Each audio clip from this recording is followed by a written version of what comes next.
Hello, everyone.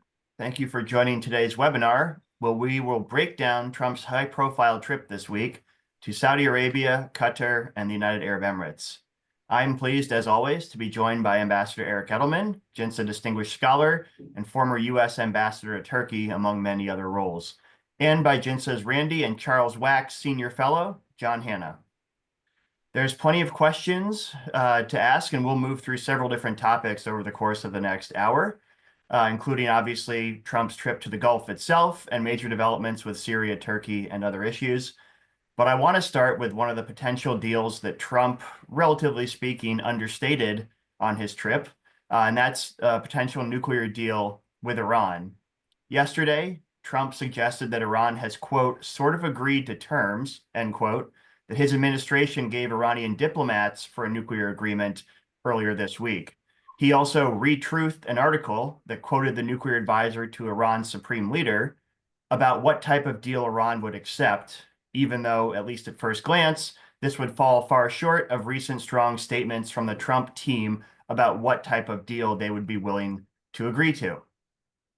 So, Ambassador Edelman, I'll start with you as the co-chair of our Iran policy project, with the caveat for our listeners that a lot of the questions I'll be asking today, even by my usual standards, may be unanswerable.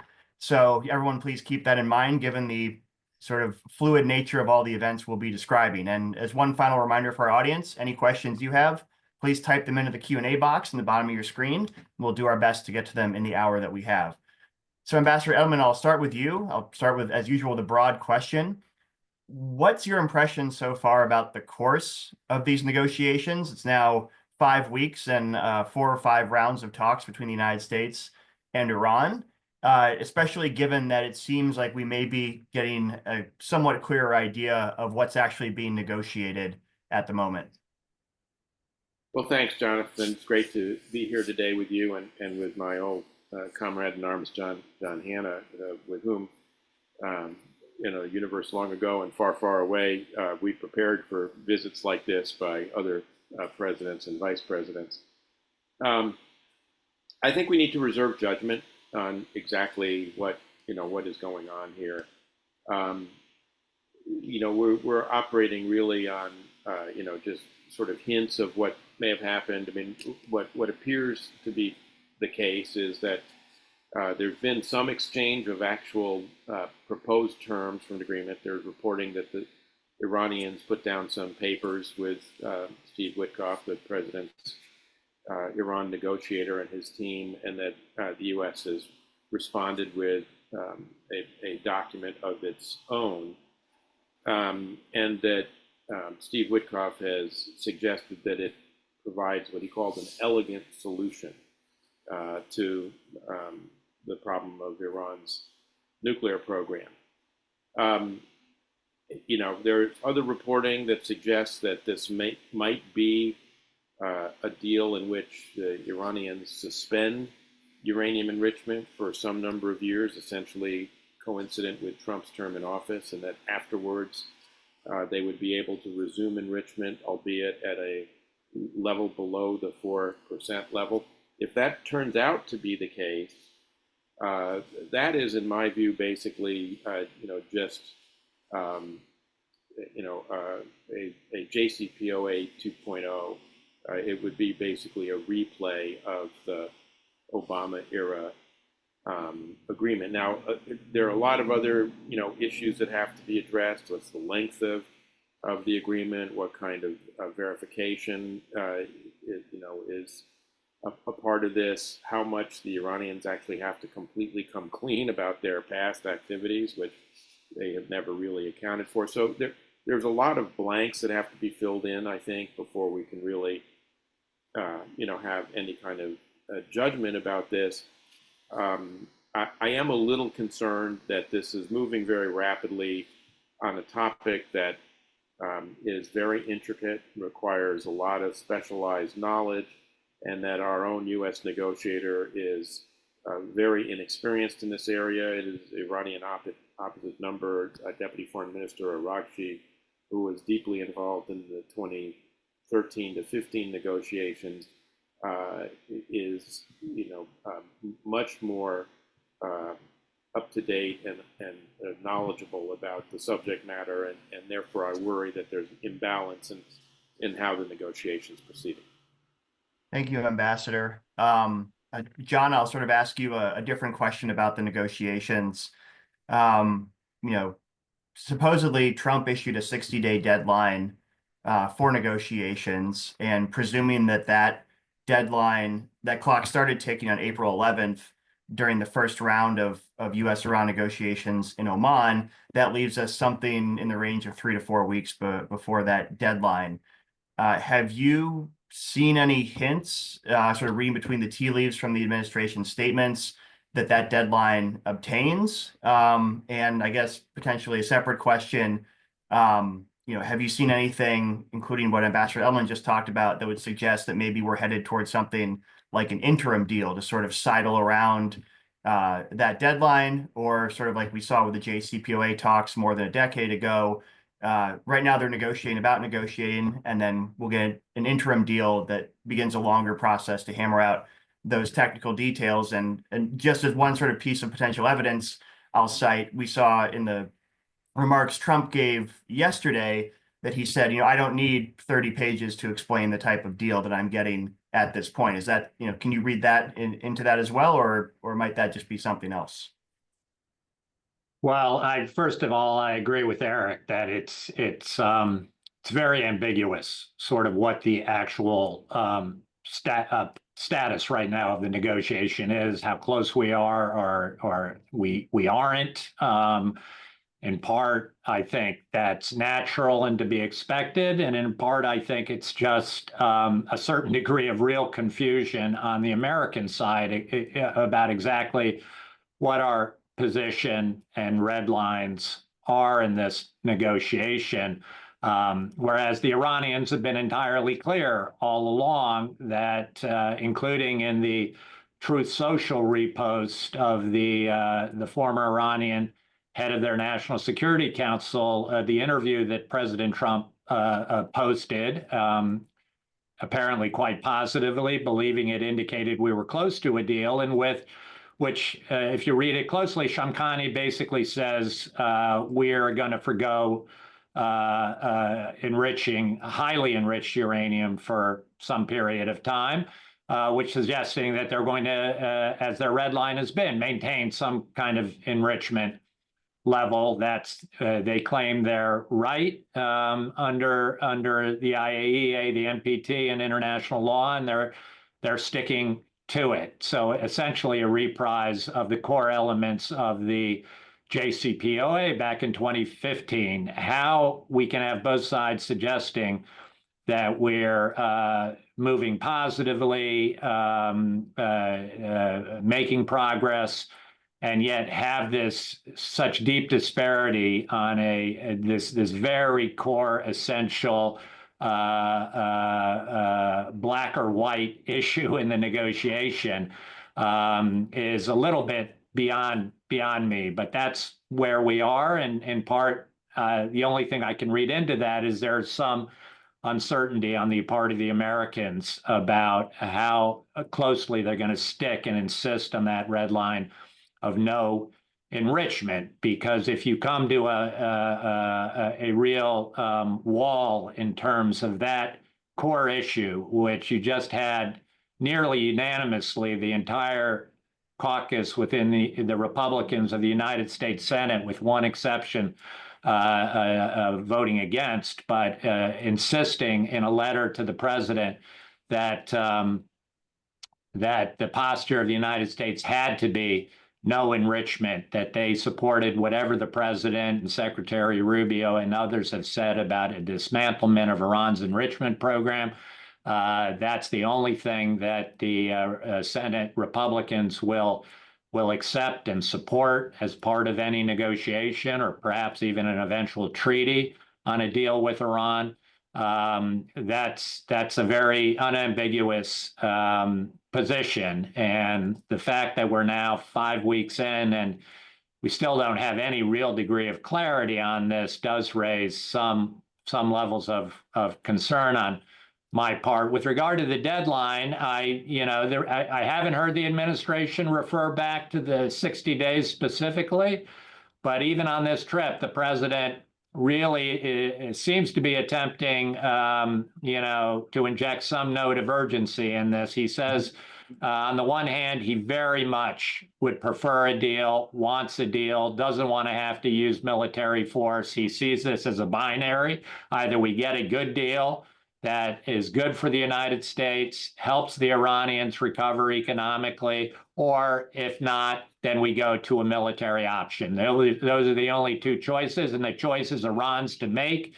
This is perhaps the most important moment in Iranian history, and it's a choice that has to be made very, very quickly. Time is of the essence, whether that means another 4 weeks, 3 weeks, a little bit longer than that is unclear, but the president certainly wants to inject that note of urgency. But as we, have come to expect with this president, if he does see it in his interest at some point in time that these negotiations need to go on longer than that, he'll easily be able to shift his position and justify it in one form or another. The only other thing I'd say is, on this question of I don't need a 30-page deal, I just need a couple of pages that set out the core principles. I don't know if that's an interim deal. I imagine it would need to be phrased as an interim deal, but my guess is he wants to get at these core bottom line, red line issues for the United States, that there will be no enrichment on Iranian soil, that there will be a dismantling of their centrifuge program, that all of their enriched material, whether highly enriched or lowly enriched, 60%, 20%, 3.5%, all of that will be exported out of the country. Iran will be allowed some kind of civilian nuclear program that does rely entirely on its ability to import low enriched uranium from some outside trusted source and not to produce it internally. I think that's the only thing that makes sense in a framework deal, and then something about the kind of sanctions relief Iran could expect if that happens. Perhaps some nod to restrictions on missiles as well. Perhaps we'd have to see, at least missiles that can carry any kind of nuclear warhead or have a real extended long-range capability, and particularly an ICBM program that might be able to target the United States. But there's just an awful lot of uncertainty. But that would be my expectation if we're able to get a couple of page framework deal that sets out the bottom lines of what we're now going to negotiate, the fine details of going forward. Thank you, John. If there's time at the back end, I'll circle back with a couple of questions related to Iran, but there's so much to get to. So I want to pivot to our next big area of focus, which is the announcement during Trump's trip that Trump would be waiving U.S. sanctions on Syria. He also met with the Syrian president, al-Sharaa, during his trip. And for context for those listening, I would encourage everyone to go to JINSA's website, where we are in the middle of releasing one might say, a torrent of Syria-related products, particularly as it pertains to U.S. policy toward Turkey. Most recently, Ambassador Edelman led an initiative that put out a report on the potential sale of F-35 aircraft to Turkey. So with sort of that as background, Ambassador Edelman, I would like to start with you. So Trump announced that he's, for lack of a better term, lifting U.S. sanctions on Syria. I guess, do we know, sort of how that works on both sides, what that might actually mean for Syria? And did the U.S. get anything in return? And more generally, how did this come about? Do we know? Well, the president said very directly that he agreed to lift sanctions on Syria and to meet with Farouk al-Sharaa in Saudi Arabia at the behest of Crown Prince Mohammed bin Salman and Turkish President Recep Tayyip Erdogan. So, and the president even made a point of saying, "Oh, the things I do for the Crown Prince making it clear that this was in some sense a favor. And then, of course, he had the meeting the next day. I think there are a couple of things to note here. One is it's not clear that the president can just waive all these sanctions unilaterally. Some of them are in statute that Congress has passed, will require congressional action. Getting Syria off the foreign terrorist organization list requires a report to the Congress, which they have to review. So there's wickets that they have to go through to get these sanctions removed. What did the U.S. get in return is a good question. I think a lot of people, including me, have seen some virtue in removing some of the sanctions on Syria, some of the individual designations, for instance, on al-Sharaa himself, in order to facilitate more interaction with the new leadership in Syria, but also to try and move them to a point where we can foresee a more stable Syria emerging from all of this, which would be in everybody's interest. It would be in, obviously, the interest of the Syrian people who have suffered through an enormously tragic civil war for a decade and a half. It would be in Israel's interest as a neighbor of Syria with a very vexed history of multiple wars.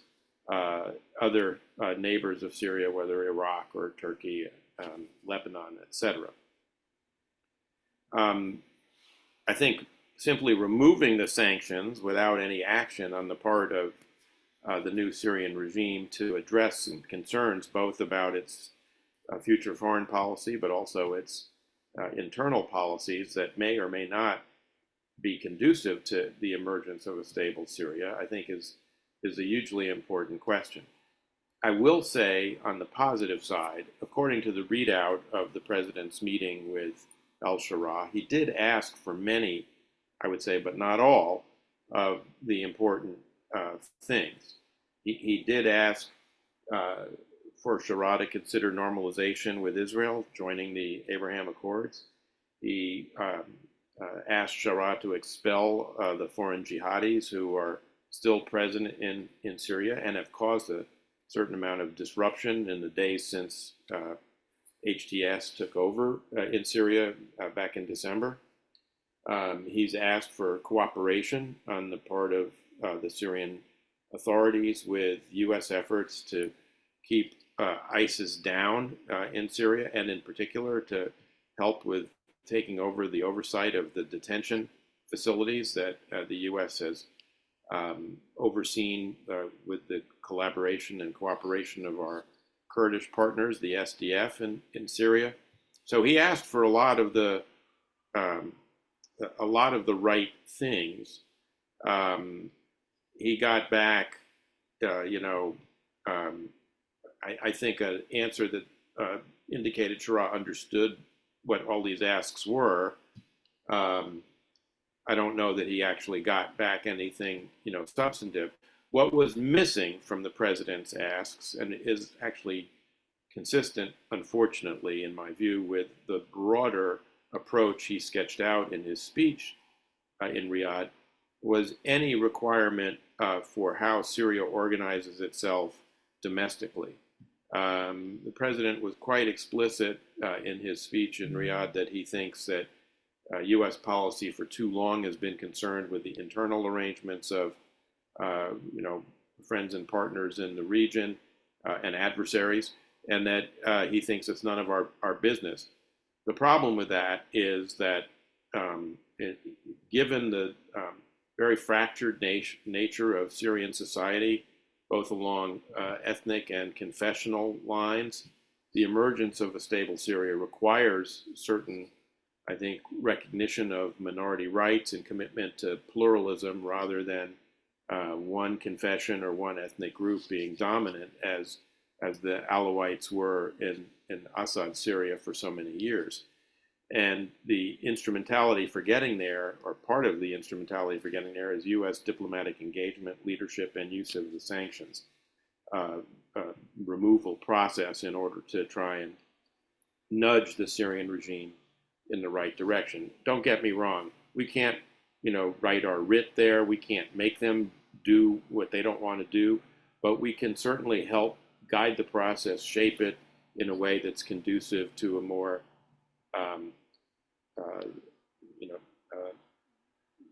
pluralistic outcome. The one thing I think I forgot to mention was the kind of deconfliction effort with Israel. He also asked them to, work on that. But it's not clear whether he offered U.S. good offices or whether he is content to let the Emiratis, who've been facilitating contacts between Turkey and Israel over Syria, just continue. Thank you. I want to come back, drill down a little bit more on the Turkey aspect of this in a second. But John, I want to go to you. It certainly, I guess, seems fair to say that the Saudis were sort of pushing Trump to meet Sharaa and potentially affect this rapprochement that Ambassador Elman just described. I guess first of all, is that how you see it? And if so, why are the Saudis pushing for this? Yeah, I do think that MBS, together with President Erdogan, have both been pushing on this hard, perhaps for, I think, on MBS's part, and at least partially because Erdogan has been so influential inside of Syria, the new Syria, and looks like could be the power to dominate the new Syria. And I don't think that the Saudis take kindly. They didn't like it when a non-Arab party, the Iranians, seemed to be dominating and taking control of Syria. They saw that as a threat. And I don't think, while Turkey is certainly not Iran, it is a Muslim Brotherhood adjacent government that is comfortable with the Muslim Brotherhood and quasi-jihadist movements in general. They've backed several of them inside of Syria. So I think MBS has got his eye on at least countering and balancing Turkish influence inside of Syria, as well as, obviously, I think he sees what's happened in Syria as a pretty much an unadulterated good, potentially, for Saudi Arabia, to the extent that it's driven the Iranians and Hezbollah out. It has cut the land bridge between Iran and the Eastern Mediterranean. I think MBS sees that as a very good thing for Saudi Arabia and for the pragmatic Arab states coalition that he presumes to lead.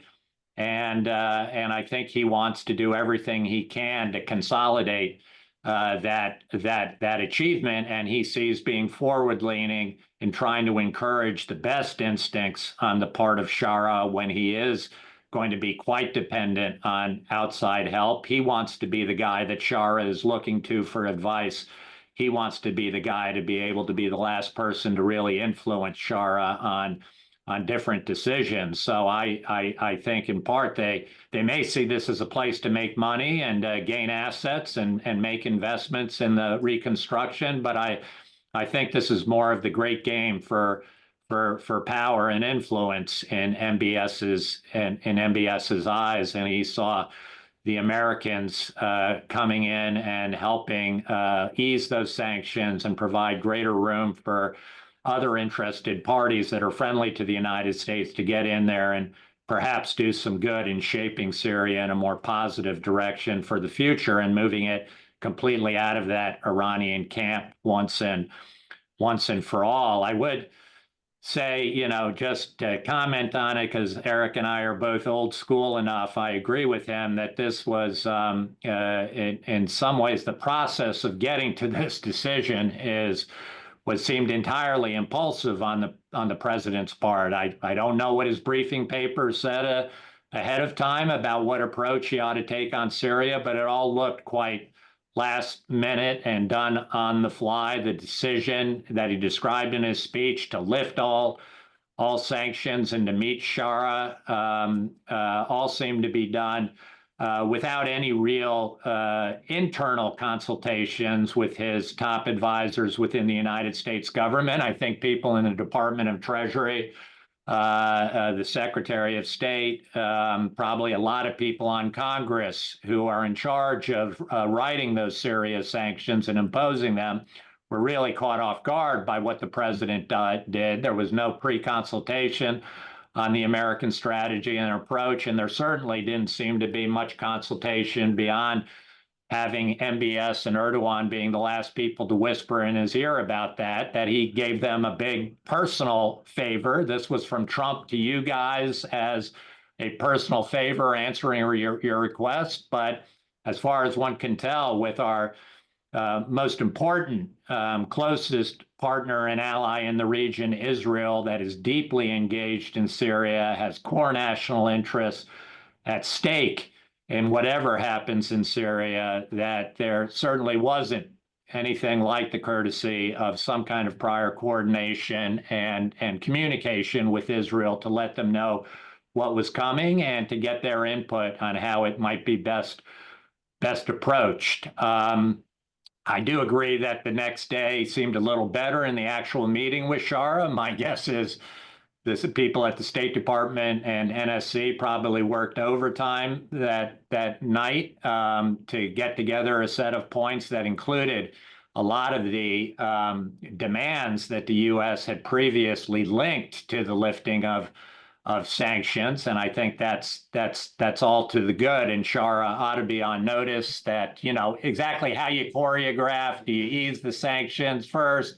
Do you require Shara to act first? He's very weak, under huge stress. The country is economically completely on its back. There is a real risk of absolute chaos and collapse. So I would be willing to allow that you're a little more forward-leaning on giving Shara some room and some concessions up front to try and get something done, but you really do continue to hang over to him that those demands that you have to answer core American interests and the core interests of our friends. And if that doesn't get done, or if we see real backsliding in those areas and a lack of seriousness on the part of this new government to answer core American demands, that together with the Congress, you can very quickly have an arrangement to snap back into place a lot of the more draconian sanctions that might get eased or not enforced over the next coming 6 months to a year. Thank you, John. Ambassador Elman, I'll pivot back to you. We'll drill down a little bit more on the Turkey dimension of all this. Obviously, as we've heard, there's since HTS and Shara came to power and the Assad regime collapsed late last year, there's been a sort of increasing dimension of Turkey's influence in Syria. So I guess the first question is, where do you see, if it's possible to foresee, Turkey / Prime Minister Erdogan or President Erdogan's approach to Syria from here? Does this release of sanctions and this successful example of Erdogan gaining Trump's ear, does that potentially pave the way for Turkey to do a lot more in Syria? Well, I mean, I think the Turks have pretty big ambitions in Syria, no matter what the president did on this. I mean, lifting the sanctions on Shara probably helps them at the margin, but I don't know that it's like a game changer, that it will make a big difference to what they are trying to accomplish or what they want to accomplish. Look, as John was saying earlier, Turkey has been HTS's major benefactor throughout the civil war. When they were an al-Qaeda affiliate, as the al-Nusra Front, Turkey backed them. When they broke with al-Qaeda and morphed into Hayat Tahrir al-Sham, Turkey continued to back them. When they had their backs against the wall and were essentially pushed by the Assad regime, supported by Russian air power and Iran via its proxies, Hezbollah and others, into a corner in Idlib province in northwestern Syria. Turkey essentially prevented them from being wiped out, sustained them throughout this lean period until essentially Russia repositioned a lot of its air assets because of its need for them in the Ukraine war. And then Israel destroyed Hezbollah as a effective proxy through its operations in Lebanon, which opened the door for HTS to launch the offensive that they did that brought down the regime, which was really completely hollowed out and propped up by Russia and Iran and unable to sustain itself on its own. I don't think that when this got launched in November, December, that Erdogan, in his wildest dreams, thought that the Assad regime would collapse so quickly.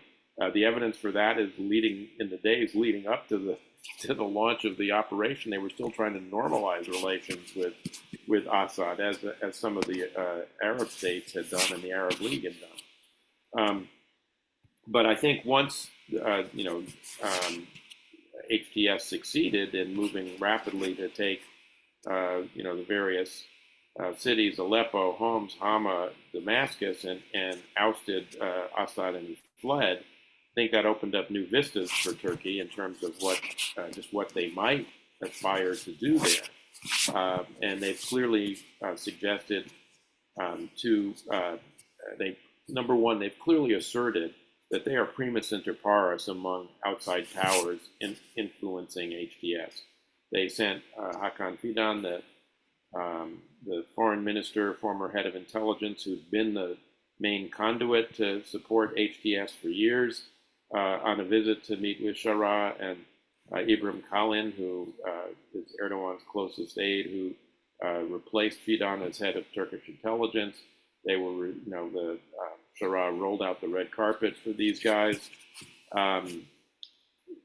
It's clear that they want some kind of defense agreement with Syria that would give them access to, some air bases in Syria.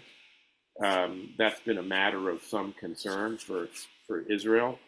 I mean, the Israeli government has been very concerned about this. The Nagel report on the future of Israel's national security, which was provided to the War Cabinet in January, specifically identified Turkey as a potentially more dangerous threat even to Israel than Iran. That's something that has been a long time in the making. I mean, as far back as I think 2018, Yossi Cohen, the then head of Mossad, said something very similar about the potential for a kind of neo-Ottoman Turkey to be a very serious danger for Israel. And you've seen the potential for clashes given Israel's very forward policy in Syria since the fall of Assad, destroying various military depots and arms caches, working closely with at least some elements of the Druze population and in southeastern Syria. So there's a lot, that is, going on here with regard to Turkey. And I don't think they're going to give up those ambitions easily. So I think this is, stay tuned. I think we have to watch this space. Thank you for that, Ambassador Edelman. Quick reminder to our audience, we have some Q&A coming in. If you have any, please type those in the box and we'll address those in the back half of the hour here. So John, I want to turn to you as we turn to what in some ways was the heart of Trump's trip, which was his swing through Saudi Arabia, Qatar, and the UAE. We heard on last week's webinar that you were a part of, that sort of for all intents and purposes, Israel-Saudi normalization is on the back burner or in deep freeze, whatever metaphor you want to use. So let's assuming that is the case, and then feel free to disagree with that. But assuming that is the case, it would sort of what then was Trump's true agenda with these visits, particularly to Saudi Arabia, because that was obviously the centerpiece. And as we heard earlier in this webinar, Trump has certainly taken a real shine to MBS. So if whereas in Trump's first term, Israel-Saudi normalization seemed like sort of the the big shiny object after the Abraham Accords were first announced. That seems radically different this time. So what was at the heart of Trump's visit to Saudi Arabia and using Riyadh really as a centerpiece to lay out, what might be sort of a landmark speech to announce his policy in the region going forward? Yeah, well, I still think, this was largely about the pageantry, the dollar signs, the deals that could be announced, the good that the president could deliver back to the U.S.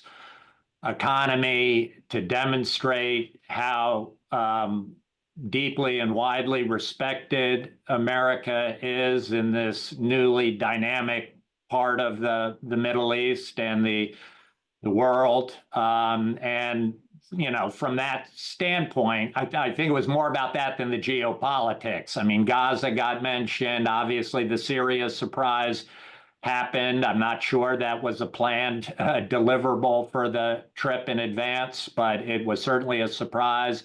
The Iran negotiations got mentioned. Trump did, dutifully mention, I think importantly, even in that speech in Riyadh, that he'd like to see normalization occur. Again, it was kind of a personal thing. I'd be honored if you did this for me, rather than thinking more broadly about how this would transform the Middle East and the world. But he did it. He did that again with al-Sharaa in talking about the importance of the Abraham Accords. All good, but those were secondary, and I'm not sure there was a lot of time spent in private with countries sort of planning out the geo strategy and politics of what do we do together about Gaza? How do we ensure Hamas cannot be in control of Gaza going forward? What are our bottom lines on the Iranian nuclear negotiation?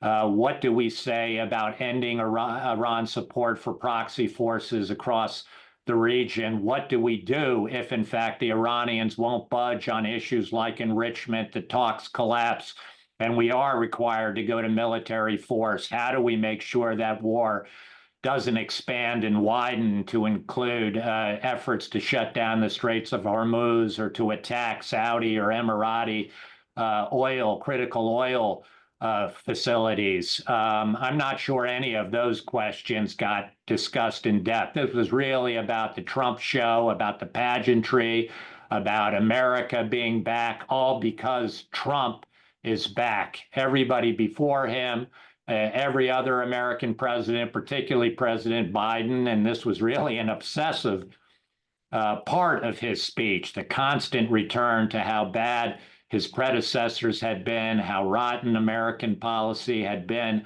all before Trump showed up in his first term and now is back in his second term, setting everything right. But it was all highly, highly personalized, and but certainly not objectionable at all to the audience that he was speaking to, who you have to say they like Trump. They like the way he operates. They understand it. They know how to play to it. And you can see that. I mean, in terms of television theater for an American and global audience, all of the Arabian horses and camels and pageantry and advanced fighter jet escorts for Air Force One, all of that was just in terms of a White House looking to put on a great, great foreign visit that Americans can look at and largely say, yeah, that's great. People respect the United States. They respect our president. They respect our power and our strength and our great economy, and they want to be part of that. I think that was for the president his top priority, and I think on that he succeeded. And we don't know what happened behind the scenes on the issues that you and I and Eric really all care about most, of how we're going to get these big geopolitical threats and challenges to the United States and our partners resolved in the region in a way that really truly advances our long-term interests. And on that, if there was any serious strategizing and coordination going on behind the scenes with these Arab leaders, I'm not sure we we really know about it yet. Even on a question as important as Syria and lifting a sanction, again, we don't know, is this part of a greater American strategy now, not just to lift sanctions and say, okay, now Syria is a free-for-all, Turkey have at it, Saudi Arabia have at it, Israel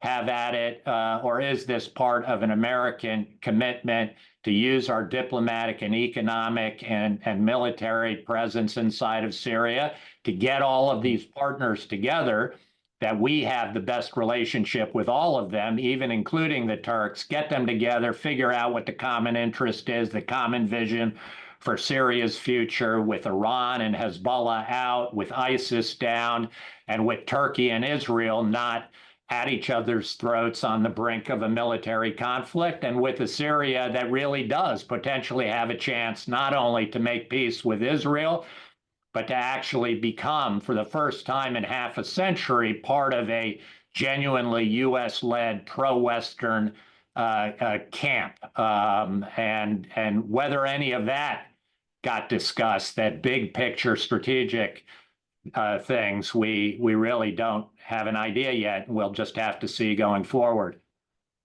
Good. Thank you, John.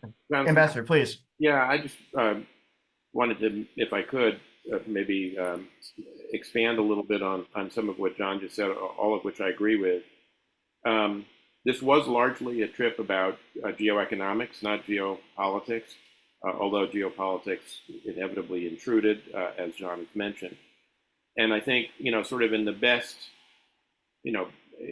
putting the best face on it, the best case for it is that the president was focused on trade and investment, both because of the economic benefit it brings to the United States. He was, after all, elected primarily to fix what Americans felt were economic problems, because so many Americans felt that the economy was going in the wrong direction. And also picking up on some themes from his first term, building on some forward-looking leaders in the Gulf, particularly in Saudi Arabia and UAE. Qatar is a different case, I think, who want to modernize their countries and prepare them for a future where the world is perhaps less dependent on fossil fuels, and that's all to the good. I think, though, it's also there. I would say there are a couple of things that are important here. One is it's hard to parse some of these numbers. They're kind of eye-popping numbers: $1.2 trillion worth of deals with Qatar, and $600 billion with Saudi Arabia, $200 billion with the UAE. You have to exercise some caution. When he went to Saudi Arabia in 2017, they announced a $110 billion defense deal. Only part of that came to fruition in actuality. So how much these numbers, because there's not a lot of detail in the fact sheets that the White House has put out, how much these numbers are aspirational, over what period of time are we, talking about? The president touted a $142 billion deal with the Saudis on arms transfers. Saudi defense budget is, $72, $73 billion a year. I've seen some calculations done by people who are deeper into this than I am, that if you look out at the, Saudi defense budget, assume a 3% growth rate over the next 10 years, that comes to $940-some billion, and about 15% of that would equal 142 billion. So is that a kind of reasonable estimate of what percentage of Saudi defense procurement the U.S. is going to get? Maybe, but again, I think this is remains to be seen. I think it is pretty clear that Boeing is one of the big winners out of all this, based on some of the announcements that were made about lease and purchase agreements of Boeing aircraft, and given some of the difficulties Boeing's had, that's probably a good thing. But there's something that's, I think, a little bit unstated here, and it goes back to something John said earlier about the lack of consultation with Israel about a lot of this. There's also the fact that not only is there no consultation, there was not an Israel stop on this trip, which is notable, but all these arms transfers to Saudi Arabia, to Qatar, to UAE do raise questions about the U.S. commitment to Israel's qualitative military edge, which went completely unspoken, throughout all of this. And that, I think, is going to be an important issue going forward. The other is going to be the question of the MOU between the United States and Israel for military assistance, which expires in a couple of years and needs to be renegotiated. I don't think it's accidental that Prime Minister Netanyahu on Monday told the Knesset Foreign Affairs and Defense Committee that the government of Israel might have to think about maybe weaning itself, as he put it, off of U.S. military assistance, and maybe they don't want to negotiate another 10-year MOU. And he suggested in his comments that when Israel did this with regard to economic assistance some years ago, it actually helped spark sort of economic boom in Israel, startup nation, all of this, when Israel had to compete economically in the world economy without a subvention from the United States. I do think it's a little different on the defense side, and particularly in a period when Israel is now spending enormously high percentage of its GDP on defense because of the war in Gaza, because of all the operations that have gone on in Lebanon against the Houthis, and to defend Israel from Iranian attacks last April and last October. I think it's a little bit different than just weaning yourself off economic aid. And so how all of this plays out, I think, is a very important but undefined part of the, I don't want to say legacy, but the unfinished business of the president's trip, I would say. Yeah, Jonathan, let me just, I hate to extend this, but I'm going to. First, I wonder if the prime minister is not kind of getting ahead of a story that he may see coming down the tracks in terms of the president and the administration's own attitudes toward continuing to support Israel's defense efforts at the tune of almost $4 billion a year. I hope that's not the case, that's not exactly, I believe Eric is right on the continued need for some period of time and out into the future for the United States and Israel to continue to maintain that very strong and robust American support for the IDF and the Israeli military, but we'll just have to see. Two other things I'd mention about the trip. One is kind of small and is out of fashion and is quaint and maybe is not spoken about in polite society, is that you have to say there is now an extraordinary overlap between the president and his family's private commercial interests in the Gulf and the American nation's commercial interests in the Gulf. These are now almost completely intertwined. On each of these stops, Trump family affiliated adjacent businesses have major stakes. We're not talking about a few $100,000. We're talking about billions and billions of dollars that they are now earning and gaining in investments during this presidency, not to mention, of course, this $400 million plane that the Qataris apparently are going to donate to the United States government, but will end up in President Trump's possession as perhaps part of his library in a few years' time. So that's one smaller thing. The bigger thing to mention that we're going to have to keep an eye on, and I'm not smart enough to understand, is this quite a dramatic shift in the American posture from just a few months ago on what do we do in AI and providing really advanced, the world's most advanced chips into the Saudi Arabia, into the Emirates in particular, at a scale that is global in nature and will make the Middle East, if not the world leader in artificial intelligence, data centers, and computing, will make it a really top competitor with the United States and the Chinese. And there's all kinds of concerns associated with that, not least whether the Chinese are still too deep into some of these countries' internal networks to be able to actually take advantage. There's security risk to it.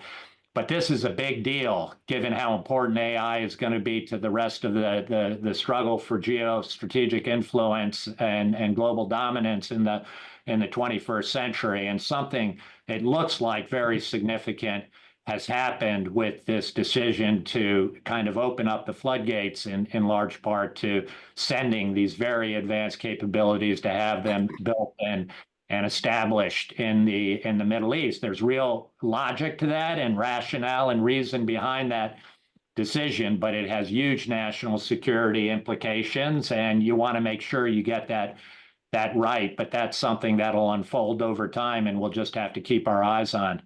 Yeah, in particular, I think the question of potential leakage to the PRC because of the efforts that the previous administration put in place with export controls to create what they called a small yard but a high fence to prevent really high-end chips that are necessary for AI development to go to China. So as much as I want to sort of dive down that rabbit hole a bit more, in the few minutes we have remaining, I want to hit two items in rapid succession, if possible. John, this draws from a question we've received from the audience. So Trump has made a big priority of dealing with sort of blatant anti-Semitism on campuses in America, American academia. I think it's fair to say, if I may editorialize here, Qatar has been a big sort of exponent of anti-American views, especially in the Arab world. I know that's not as directly relevant, perhaps, to what we're seeing on campuses, although there's a lot of Qatari money in academia in America. Do you have any sense if this came up at all in Trump's rather bromantic meeting with al-Thani in Doha, or is it more accurate to say that Qatar's dollar diplomacy basically washes a lot of that out? I don't know for sure, but I'd have to say watching these pictures and these visuals and the interactions between the president and these leaders, my guess is that it didn't come up. I don't know whether he has a full understanding of that connection in his mind. Of course, 8 years ago when he traveled to the Gulf and you had this big blow up that happened soon after his trip to Saudi Arabia between the Saudis, the Emiratis on the one hand, and the Qataris on the other. The president came out of the gates very quickly, calling them the major funder for a long time of terrorism in the Middle East. Eric and I both have direct experience with the kind of role the Qataris and Al Jazeera specifically played in helping to get Americans killed in Iraq and other places, and the help that Al Jazeera and the Qataris provided to Al Qaeda at that time in the early part of this century. But I don't know if the president makes the connection between what the Qataris are doing to fund Hamas, that they in large part helped bring October 7th to happen, that senior Hamas leaders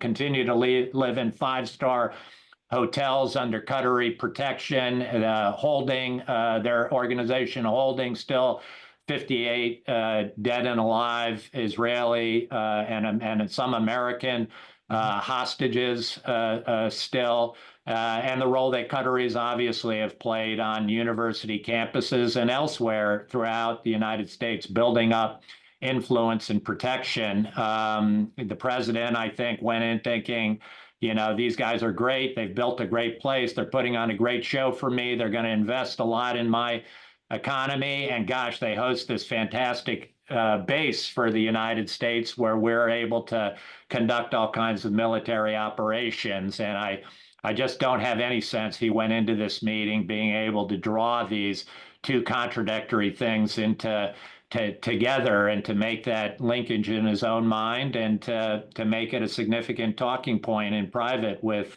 the Emir.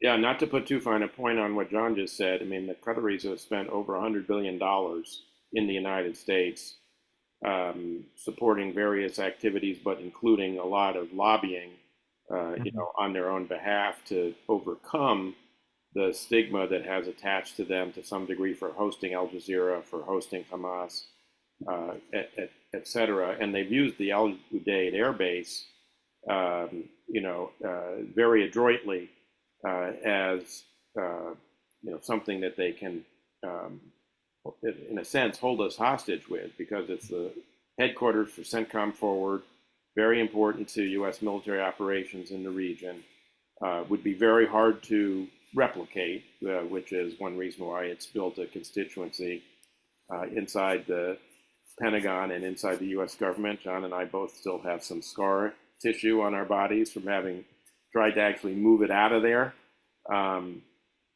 unsuccessfully. But they've played this game very adroitly, because it also allows them to continue to engage in these other activities, despite the negative consequences that those activities have here in the U.S. and elsewhere. Just 2 points, Jonathan. First, a shout out.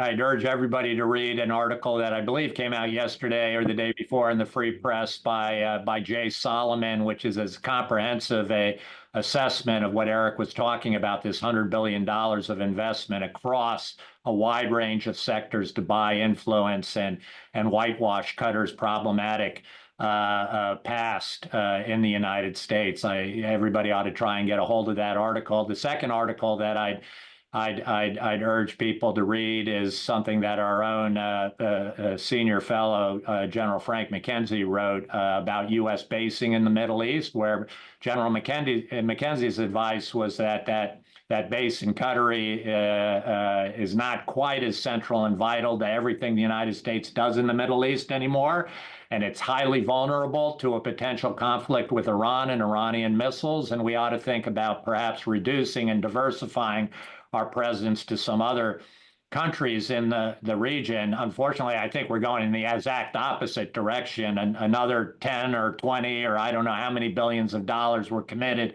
in this trip and happily accepted by the president to further expand and deepen that base and our presence there, and the extent we're in hock to the Qataris for really subsidizing just about the entire American presence inside of Qatar, and it looks like we may be growing it even larger. So, thank you, John. I want to shoehorn in one final question from our listeners in the essentially minute that remains. To that point, John, you talk to American flag officers and others who've been at Al Udeid. They'll say, like it or hate it, one thing the Qataris do is offer us a lot of access out of that base. The facilities are exquisite. And a lot of U.S. operations against Islamic State and other actors have been launched out of there. But it's reported that the Qataris won't allow us, the Americans, to use Al Udeid for operations against Iran and its networks. Is that true? That's certainly, I think, the impression that those states want to give. They're all have been directly communicated with the Iranians. The Iranians have told them, in the event there is an American or Israeli attack on their nuclear facilities that in any way, shape, or form are based out of or uses assets and in any of our Gulf bases, whether it's Saudi Arabia, the Emirates, Qatar, Bahrain, that they're going to be on the short list of new targets for an Iranian retaliatory response. I think they take that quite seriously, and they're obviously doing things to try and head that off. That was sort of one of the things I was referring to that I hope was part of the president's private discussions there. But I fear we're not, is a deeper dive into, well, what happens if, in fact, we're forced to stop this Iranian nuclear program using a military attack together with the Israelis. We have do a lot to protect these countries. We're prepared to help them defend themselves against Iran and to make clear to Iran that if it does try to widen this war to the Gulf, where it's going to be a very, very bad day for the future of the Iranian regime. But we need those countries when the rubber meets the road and the chips are down and American forces need to go into harm's way. We need to be able to know that we're going to be able to rely on those bases in order to do what needs to be done against a threat that doesn't just threaten America and Israel, but even more directly threatens the health and survival and prosperity of those regimes in in the Gulf. I hope those conversations at some level happened. I fear they probably did not. Well, with that, we've exhausted the hour. There's plenty more I'd like to get into, but I want to be respectful of everyone's time. I'd like to thank my panelists for joining me in today's webinar. Thank you to the audience as well. And stay tuned for future GINSA webinars and also policy products on a lot of the issues that have been covered today. Thank you all and have a great weekend. Thanks, Thanks. guys.